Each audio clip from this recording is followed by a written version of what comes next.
Well, good morning, everybody. I want to welcome you to Compass Christian Church. My name is Luke Davidson, and I'm the campus pastor here at the North Richland Hills campus. And I just want to encourage you, if you're new around here, we would love to meet you after the service. There's a blue banner over there that says Next Steps. You can stop there right afterwards. We have a gift that we'd love to give you just as a way of saying thanks for being here with us today. We are continuing week 3 of a series called Forensic Faith, where we're talking about why do you believe what you believe? You could also flip that and say, why do you not believe? Because not assuming that everybody here is a Christian or that you believe in the claims about Jesus, maybe you don't. You say, this is all nice, but I don't know about that stuff. That seems kind of crazy. Well, why do you believe or why do you not believe? Maybe you believe because you grew up in the church. Maybe you don't believe because Christians are hypocrites.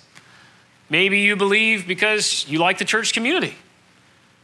Maybe you don't believe because you're angry at God. You say, I'm not believing in a God that would allow so much evil into the world.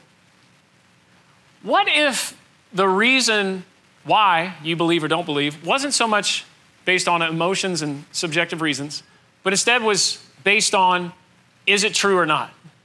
Is it true or is it not? Did Jesus really live? Was he really executed? Did he resurrect? I know that's something that we're not supposed to question, but did that really happen? Is it true or is it not true? I personally have searched it out and I'm convinced that it's true. That Jesus was a real person, that he was executed, and that he resurrected. And then you got to dive in and figure out, well, what does that mean? And you dive into it, you discover there were hundreds of people who claimed that they saw this happen and they were executed. That's a fact. We know through history, there were all these people who believed that this happened and were executed for telling people that it happened. And you say, well, did that really happen? You dive into it, you find secular historians and non-Christians who affirm that yes, Jesus was a real person, that he was executed. They had all these followers that called him God and Messiah, and that he came back to life and all this crazy stuff. And they said, you got to stop it. And they said, no. And they said, if you don't stop it, we're going to kill you. And they said, we're not going to stop. And so they killed him. It's crazy. And you dive into something like that and you start to discover, man, this is pretty crazy. If this is true, this changes everything for me. It changes everything for all of us. It's strange to think that Jesus resurrected because that's not something that happened, right? And this is also interesting because people followed him and called him Messiah after he was executed. That's strange because there were countless other people who were called Messiah, which is like a revolutionary leader, and then they were killed for being this revolutionary leader, and nobody kept following them after they were killed. They would go follow their cousin or their brother or something like that. Jesus had both of those, by the way. When his cousin John was killed, people came to Jesus and said, well, maybe you're the guy we should be following. Why, when Jesus was killed, didn't they go follow his brother, James? James was a prominent Christian in Jerusalem for the rest of his life, and nobody ever said James, the brother of Jesus, was the Messiah. They only ever said that his brother Jesus was the Messiah. Why would you worship a dead Messiah? Well, because he wasn't dead. And they had seen him come back to life after one of the most gruesome and notorious executions in history. My guess is most of you do not feel comfortable having a conversation about some of the stuff I just talked about. You say, we'll just save that for the sermon on Sunday or for the professionals to talk about. You think it's okay to just believe. You're wrong. And you're wrong because of how rapidly declining the Christian faith is. Did you know that your kids and your neighbor's kids are walking away from Christian faith at levels that I don't even know have been seen before? You know why? Because at the end of the day, it's not convincing that I grew up in church and it was nice people and we had nice teachings, moral teachings and good people. At a certain point, it's just not worth it if it's not true. If it's not true, I got better stuff to do. The weather's really nice outside. I'd rather be out there than in here. The reason you're here instead of out there is because a dead guy came back to life and everybody said he was the Messiah. It was crazy. You say, I got to learn more about that guy. If that's not true, though, let's just get on with life. There's other stuff going on. And you're not engaging with these topics with your kids. They're walking away at record levels. That's a big deal. And I think you need to see it as your responsibility, not just to believe that it's true, but to know why it's true. To know why it's true. Some of us are scared to engage with this discussion because you're like, man, I'll just look like a fool. I won't know the answers to stuff. Well, you got to decide today if the faith of the next generation is worth your pride and worth your time and your investment and the risk. It is. Let me share some alarming stats with you. Did you know that 63% of teenage Christians, okay, these aren't like kids outside of the church, 63% of teenage Christians do not believe that Jesus is the Son of God. 51% of them, that's over half, don't believe that Jesus rose from the dead. 60 to 80%, so that's somewhere around 3/4, 75%, 60 to 80% of people aged 15 to 30 leave the church and most never return. Only 33% of churched Christians, these are people that grew up in the church, only 33% said that church will play a part in their life after they leave home. That means 2/3 of the kids in this room will walk away from the church because it just doesn't matter. I'm not convinced. Why does this matter? It doesn't engage with me. I don't think it matters. If these trends follow through, this is what's most alarming. Church attendance will decline by 50% over the next decade, 10 years. Can you imagine? Well, you probably can, because the sad reality is you probably have a son or a daughter or a grandchild or a niece or a nephew or a cousin who walked away because they weren't convinced in spite of the years that you spent raising them in the church. We can change this trajectory. Not I, it's not Luke's job, it's not the professional's job. We can. But you have to take this seriously enough to find out why it's true and to train yourself in it. We got a book for this series that itself is by the name Forensic Faith. Buy it, read it. It's really, really good. Written by J. Warner Wallace. J. Warner Wallace was a police officer in Los Angeles for years. He became a homicide detective there, all sorts of investigative practices. He even helped to found the cold case unit, which takes cases that have gone cold, as in they could not solve them, so they sat on a shelf somewhere for years. He was part of the group that founded the cold case unit that took those cases back off the shelf after years and figured out, how do we solve cold cases? Brilliant guy, and I love reading about his approach to all the claims of Christianity. J. Warner Wallace was also a devout atheist for most of his life. Thought these claims about Jesus are ridiculous.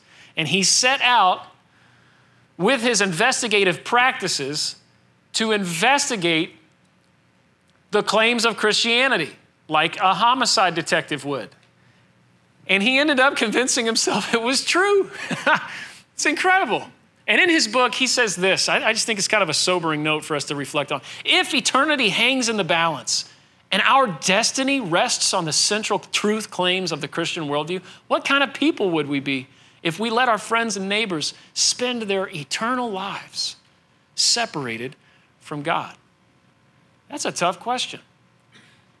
The reality is Christianity has never been about a private, personal faith. It just hasn't. Christianity has always, from day one, been about, this is what happened, this is what's true, say you're sorry and follow Jesus. It's been from day one. It's always been that way. So we are to be guardians of the truth. We are to be guardians of the truth, and we are to protect and to serve. That's kind of the angle that he takes in the book Forensic Faith. So I want to share with you a couple things. In the book, first off, he talks about his training as a police officer. In the early stages, they had this facility that they went to, and they would train their entry teams to come into a crime scene. And so their teachers were playing the role of the criminals, and they knew all of the maneuvers and everything. So as they tried to enter in, he just failed repeatedly, and he would just get peppered with red paintballs being shot at him from, simulating that he had just been shot. He was like, if I had gone into a real place, I would have been shot. I'd be dead right now. And he's got to wash all the red paint out of his uniform. But he said, the more that I trained, the less I had to wash my uniform. The less he got peppered with red paintballs. The same is true for you and me. If you will engage with some of the things that we're talking about today, you're going to walk into a discussion and sometimes you're going to be like, man, I don't know what I'm doing. And you're going to feel like you're getting peppered with red paintballs and questions that you can't field. But the more that you respond to it, say, you know what? That's a great question. I have no idea what the answer to that question is. Let me go look it up. And you engage with it. And instead of quitting, you say, let me train, let me learn. The more you do that, preparing for a challenge, that's what training really is. Saying, I think that I need to go investigate. I owe it to myself. You know what you just said? I don't know the answer to, so I'm going to go find this out for myself.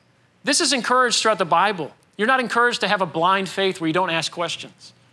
Look at what it says in 2 Timothy chapter 3. It says, all scripture is inspired by God and is useful to teach us what is, can y'all say that word?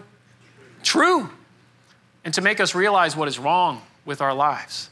It goes on in verse 17. It says it corrects us when we are wrong and teaches us to do what is right. And God uses it to prepare and equip his people to do every good work. Do you feel prepared and equipped to talk about what is true? That's what we're getting at today. I want to work through an acronym that he gives in the book with the letters TRAIN, T-R-A-I-N. Starts with T, which means to test yourself and those that you love. Test yourself. Do you know where you stand? Are you able to handle some of these questions? J. Warner Wallace talks about when he was working in Los Angeles as a police officer, there was this bar nearby that was like a source of constant disturbances, all people fighting, and it's just a rough place. Their director started sending new police officers there just to see if they could handle themselves, sort of a training ground. See, well, there's a disturbance. Let's see how you handle yourself. Show up. And then the guy's kind of rolling in with him, just making sure that he doesn't get destroyed along the way. But at some point, every police officer had to prove that they could handle themselves in that situation. Are you ready to field some of the questions that may come alongside of you saying, Jesus is a real person that was executed and came back to life? Here's a faith readiness review that maybe we should answer. Now, in the book, he says you should take 3 minutes to answer each of these questions, but if we did that, we'd have like a 55-minute sermon, and I know you don't want that. So maybe take a screenshot of these questions, and later on, you could sit down and take 3 minutes each and just try to respond to these and evaluate, how ready am I to handle these types of questions? Here's the questions. Number one, why are you a Christian? Can you answer that question? Number two, what evidence do you have to believe that God exists? Number three, why do you trust what the Bible says about Jesus? Number four, why would God send people to hell just because they don't believe in Jesus? It's a tough question. Number five, if God is all-loving and all-powerful, why is there so much evil in the world? Number six, if God is the creator of everything, who created God? And number seven, why would a loving God command the total destruction of all of Israel's enemies? How ready are you to answer or to respond to some of those questions? Just personally, you don't have to say it out loud. I'm not going to make you yell, but if you had to grade yourself, what kind of grade would you give yourself on preparedness? I shared this list with our staff this past week, just kind of going over my sermon, and Selah Massey, who's our children's pastor, you know what she told me? That they recently asked our kids, I didn't know this, they asked them questions that they had about their faith. 5th grade and under.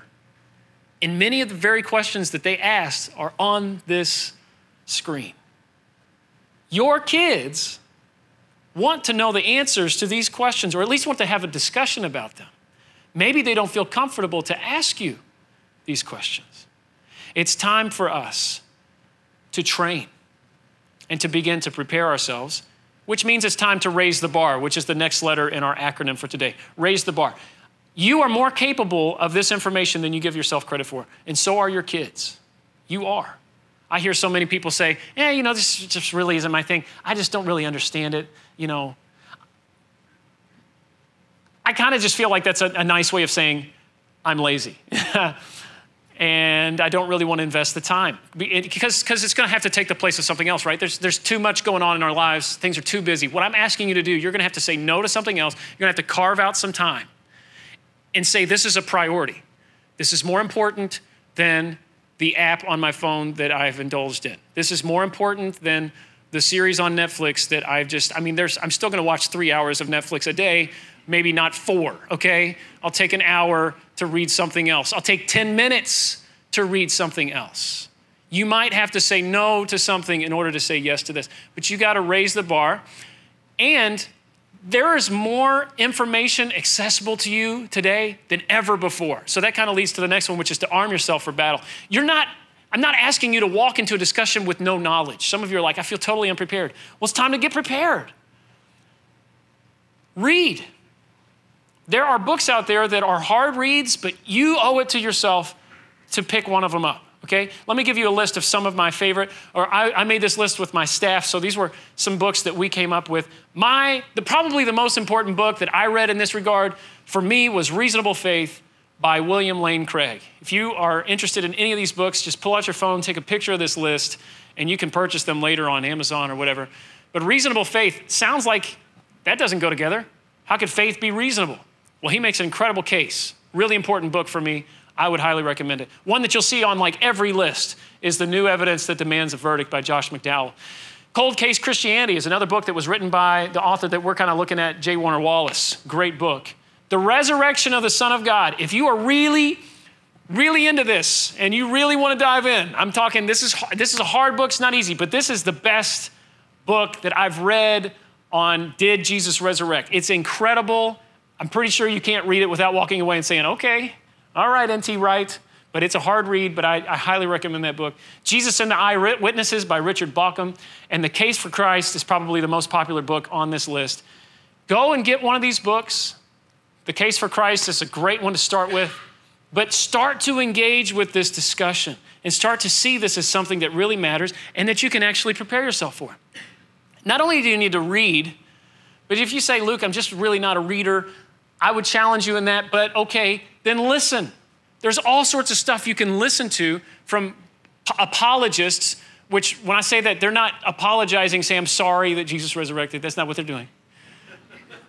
The word means in Greek, apologia means to defend. So they're people who go into public settings and they defend the claims of Christianity. Not violently, not aggressively, but gently. And this is happening. Christians are not hiding in the shadows and in the corners like afraid to engage. They're going into public forums and they are saying, no, this is true, here's why, and they have a discussion. It's incredible to listen to their reasoning and the things that they say. I'm not kidding. One of the most important things in my faith development was an accident. My dad led worship at a church in Elizabethtown, Kentucky. It was 45 minutes away, so I would get in the car on Sunday morning. I was the drummer, like 3rd, 4th, and 5th grade, and I'd get in the back of the Suburban. I'd lay down because, we weren't as safe as we are today. Back then, I would lay down in the back seat, and my dad would listen to Ravi Zacharias, a Christian apologist on the radio. Pretty sure he did not think that any of that would stick with me. Wrong. I listened to Ravi Zacharias every Sunday morning for like 45 minutes give his presentation where he would go to some of the largest universities, public forums, which were pretty hostile towards the claims of Christianity, and he would have a discussion, and he would give a presentation, and he would field questions with the audience. I would listen to this. You wouldn't believe the impact it had on me as a 3rd and 4th and 5th grader starting to explore and think about the claims of Christianity. It was incredible. So I would encourage you, you can go listen to guys like Ravi Zacharias. Just search his name. There's all sorts of stuff. You can even watch debates on YouTube where you have high-level Christian thinkers discussing these things with some of the smartest atheists in the world, and they'll have these conversations. It's fascinating to listen to. One of my favorite guys to listen to is, what's his name? I just went totally blank. John Lennox. He is one of the mathematicians at Cambridge, Oxford University at Cambridge. Brilliant guy. And I ran across an interview recently. If you don't like what he says, you'll love his accent. Take a look. Yes, I had a Christian faith growing up. My parents were evangelical Christians, so were their parents in Northern Ireland. I think the unique feature of my growing up was that my parents, though convinced Christians, gave me space to think and encouraged me to read very widely other worldviews other than Christian. And so I came up to university having read a great deal, probably more than the average Christian might have. And it was at Cambridge that I got involved very early on in the public defense of Christianity, in a sense. I was challenged at my first week at Cambridge. Somebody asked me, did I believe in God? And then they said, of course you do, you're Irish. They all believe in God over there. They fight about it. I'd heard the question before, but somehow I felt at that time it was important to settle it at a deeper level. So I deliberately set about getting to know, befriending, talking to people who didn't share my worldview. I've been doing it ever since. I think many people probably almost go a completely different route. They think, if I'm going to keep my faith secure, I need to shield it from any other points of view. That gives rise to a sort of Christian bubble very often. Yes, it does. It develops a ghetto mentality, and it's very sad, because the very first commandment, after all, is to love the Lord our God with our mind. And it's sad because it indicates that people somehow feel that they might learn something that is true, that upsets them. But if there is a God, he is the truth. And after all, one of the central claims of Jesus himself was, I am the truth. Not simply I speak true things, although that's true. It's I am the truth, that he is the ultimate truth. And I regard myself at that level on a kind of quest. What is ultimate truth? What is ultimate reality? And to be afraid of something new seems to me to contradict the very thing I'm supposed to believe in. So get involved, as you can see. He's somebody who not only dove into what he had read, but got involved in the discussion. If you went to a self-defense class and the person just stood up at the board and drew out stick figures of maneuvers, you wouldn't know how to implement the self-defense things that they had just told you about. You got to hit the mat. You got to practice some of the stuff. So I would tell you a very easy, safe way, not easy necessarily, but a safe way for you to do this. You say, how do I involve myself? Start reading, start listening, start watching, and then discuss it with a friend. What you're learning. Doesn't have to be hostile. It could be another Christian. But along the way, as you start to have the conversation, they're going to say, you know what? My brother has been asking me questions about this, and I have no idea. Would you get coffee with us and we could just talk about it? And you're going to be like, oh no, do it. And they're going to grill you with questions you don't know the answer to. That's okay. Remember, J. Warner Wallace got peppered with a lot of red paintballs at the beginning of his training, but he just washed out his uniform, tried again. You're going to be okay, okay? But involve yourself, but that kind of leads to the last letter in the acronym, which is to nurture yourself and others. Nurture others. Because sometimes you'll get asked a question that really rocks your faith. You say, man, I had never thought about that. They asked a tough question that I don't know the answer to. Maybe this isn't true. When that happens, it's okay. You don't have to be afraid. You can go and search this stuff out and say, I don't know how to answer that, but man, let me go look it up. I'll come back. And I don't know if I know how to respond to that. That's okay. I want to tell you a couple things. Emperors and tyrants and skeptics and critics and some of the most powerful people in the world have tried to stop the Christian movement and have tried to snuff out the claims of the Christian claims for 2,000 years, and they have not been successful. What are the areas of the world where Christianity is growing the fastest right now? The areas where it is most persecuted, where people are coming against it and trying to stop people and to refute them, not only intellectually, but physically, putting them to death.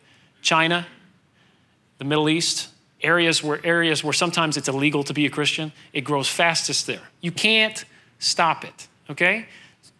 These things about Jesus, let me also say this, if they're not true, if Jesus did not resurrect, then the whole church thing that we're doing is a waste of time. It is really nice outside. If this is not true, let's go outside and enjoy the weather, right? But if it is true, that changes everything for us. I want to read to you one of my favorite quotes from N.T. Wright, who's a brilliant professor. He said this: "It is always possible that in discussing the resurrection, someone will come up with the skeptical critic's dream, which is an explanation which provides a sufficient condition for the rise of the early Christian faith." Say, why did it rise? Well, it wasn't a resurrection, it was this. It wasn't a resurrection, it was this. But he says, it is worthy of note that despite the somewhat desperate attempts of many scholars over the last 200 years, no such explanation has been found. So listen, when you receive a question that you don't know the answer to, go search it out with your kids or with a friend. Your faith will be stronger as a result. There are plenty of high-level Christian thinkers out there, but the first apologist and defender of the Christian faith that your kids need to hear from is you. So let me give you 5 investigative practices that J. Warner Wallace gives in his book. Number 1, read the casebook daily. Read the Bible daily. Whenever he picks a case off the shelf, it's a cold case that nobody's really looked at for years, he has to become an expert in that cold case. He's got to know the casebook front and back. You also need to see this as important enough to merit your time. Read the casebook completely. Maybe you don't know how to read the Bible. You say, what is this thing? It alone is intimidating. It's this huge book. I just want to tell you a couple things. It is not a novel. You're not supposed to, nobody expects you to pick it up and read from the beginning to end in that order. You are actually supposed to see the Bible like a library. It is 66 different books compiled together.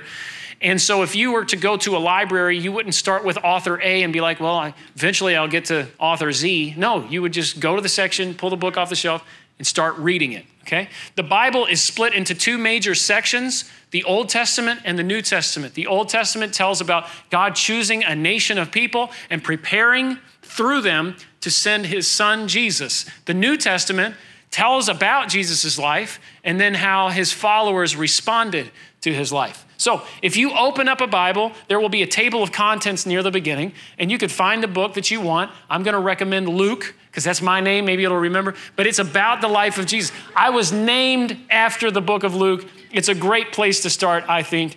But you could find that page number, turn there. When you open it up, you're going to see pages that look something like this. And there's the book title in the corner, and then there's like these big numbers on the page. Let's highlight the big numbers. What are those? These are chapters.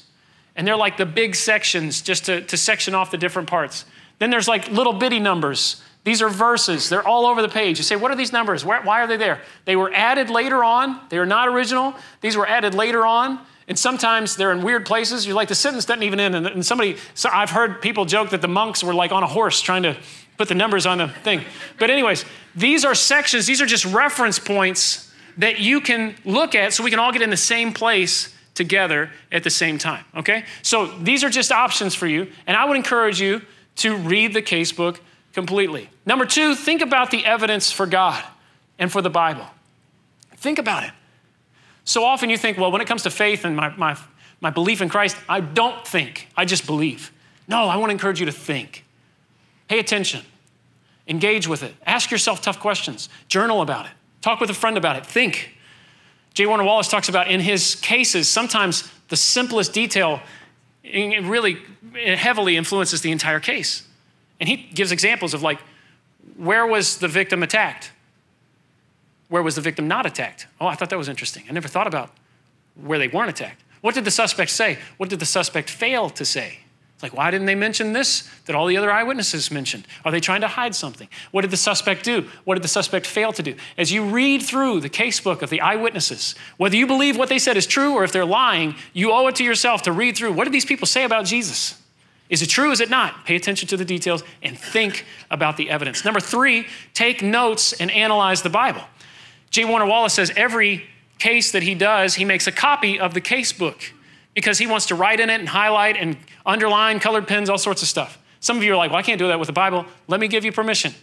Every Bible that you can buy at the store is a copy of the casebook. It is not the original, okay? It was not written by Paul or Peter or any of those guys.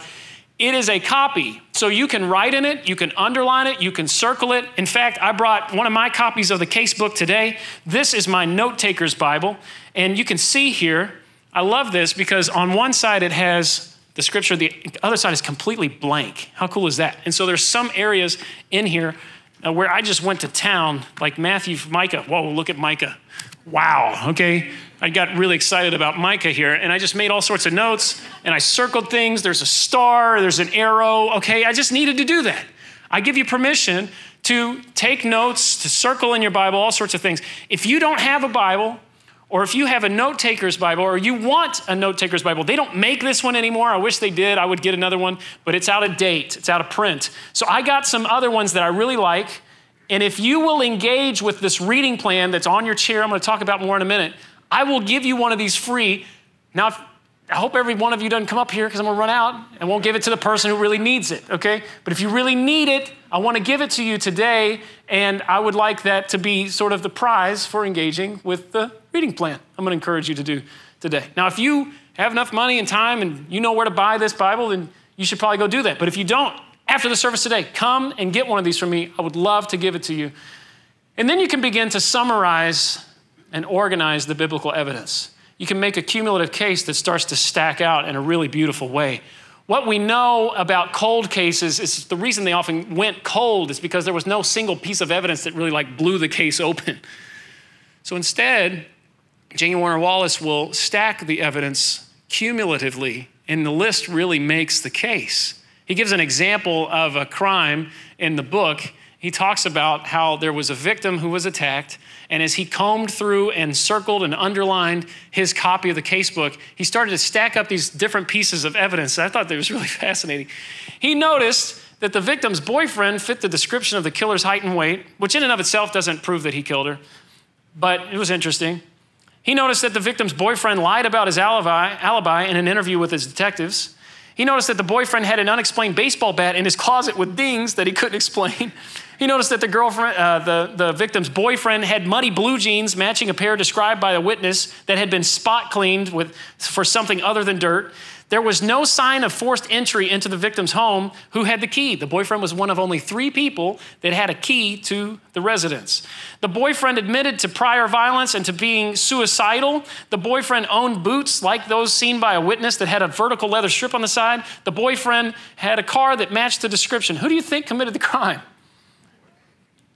All the evidence kind of points at a single person when you stack it up. None of them in and of themselves really just blow the case open, but you create a cumulative case. Man, the list makes the case. And then you add, whenever you think about all the stuff that you're circling and you're writing down in your Bible, start to think about where does this stuff, as you build your list, what does it point to? And then number 5, what we see here, add to the biblical case evidentially. Maybe you do some new stuff. Whenever he does cold cases, he combs through his copy of the casebook, and then he goes and he starts doing new interviews after he's become an expert on what's already been done and starts to gather new information. Here's what I know about the case for the claims of Christianity. You don't even need a Bible. You don't. The claims of Christianity can be seen early in history. You don't even have to look at a Bible. Isn't that crazy?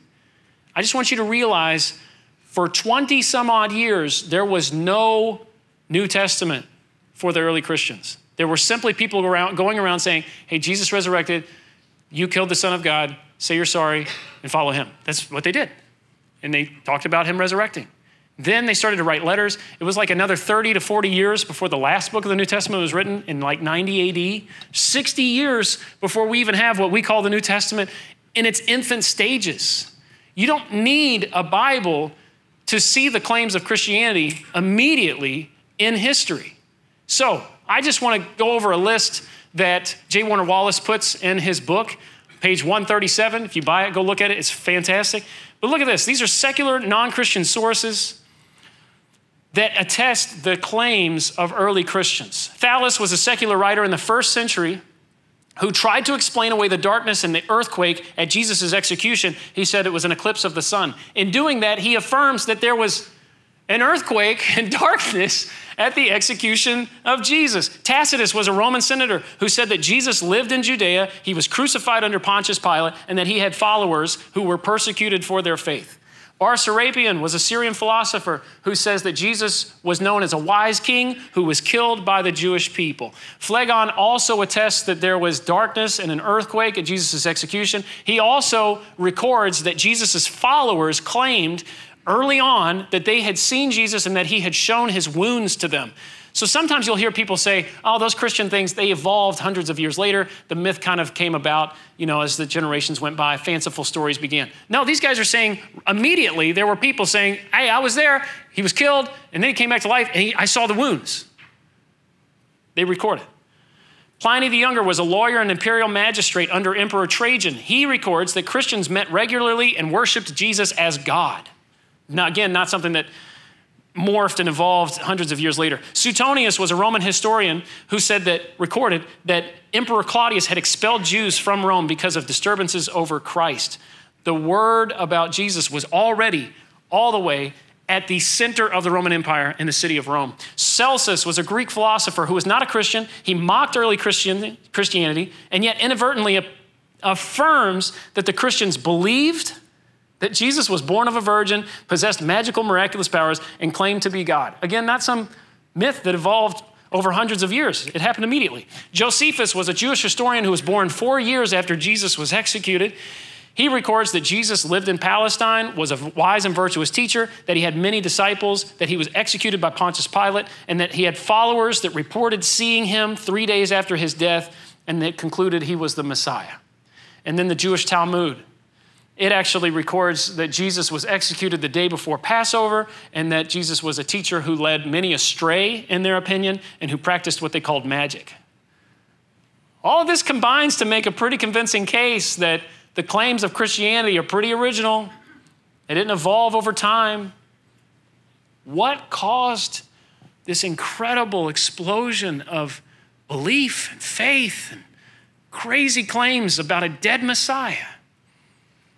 I think you start to see the case for something pretty powerful here.